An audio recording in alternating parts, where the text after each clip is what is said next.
அதிகாரம் 13.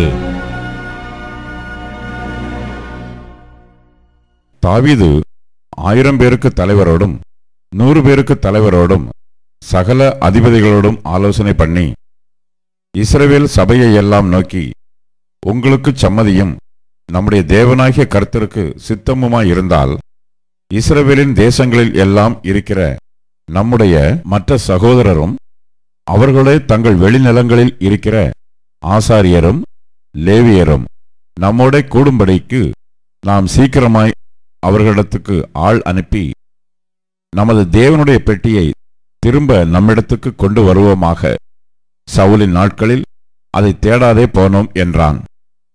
இந்த காரியம் சகல ஜனத்தின் பார்வைக்கும் செம்மையாய் இருந்தபடியால் சபையார் எல்லாரும் அப்படியே செய்வோம் என்றார்கள்.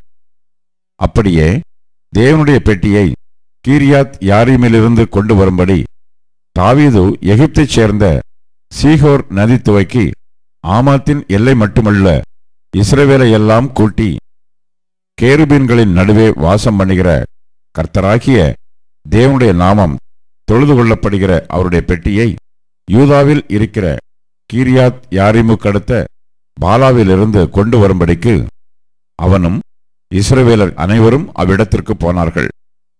அவர்கள் தேவனுடைய பெட்டியை அபினதாபின் வீட்டிலிருந்து ஒரு புது ரதத்தின் மேல் ஏற்றி கொண்டு வந்தார்கள். ஊசாவும் அகியோவும் ரதத்தை நடத்தினார்கள். தாவீதும் சகல இஸ்ரவேலரும் தங்கள் முழு பலத்தோடும் தேவனுக்கு முன்பாக சுரமண்டலங்களையும் தம்புர்களையும் மேளங்களையும் கைத்தாளங்களையும் பூரிகைகளையும் சேவித்து மகிழ்ச்சியாய் ஆடி பாடினார்கள்.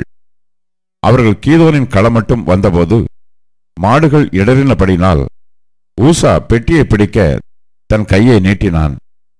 அப்பொழுது கர்த்தர் ஊசாவின் மேல் கோபம் மூண்டவராகி இவன் தன் கையை பெட்டி அண்டைக்கு நீட்டினதின் நிமித்தம் அவனை அடித்தார். அங்கே அவன் தேவ சமூகத்தில் செத்தான்.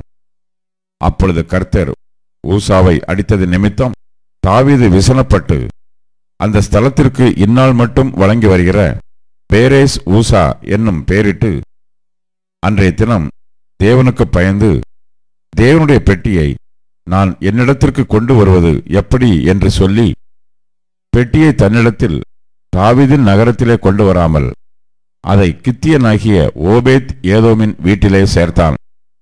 தேவனுடைய பெட்டி ஓபேத் ஏதோமின் வீட்டிலே அவனிடத்தில் 3 மாதம் இருக்கையில் கர்த்தர் ஓபேத் ஏதோமின் வீட்டையும் அவனுக்கு உண்டான எல்லாவற்றையும் ஆசீர்வதித்தார்.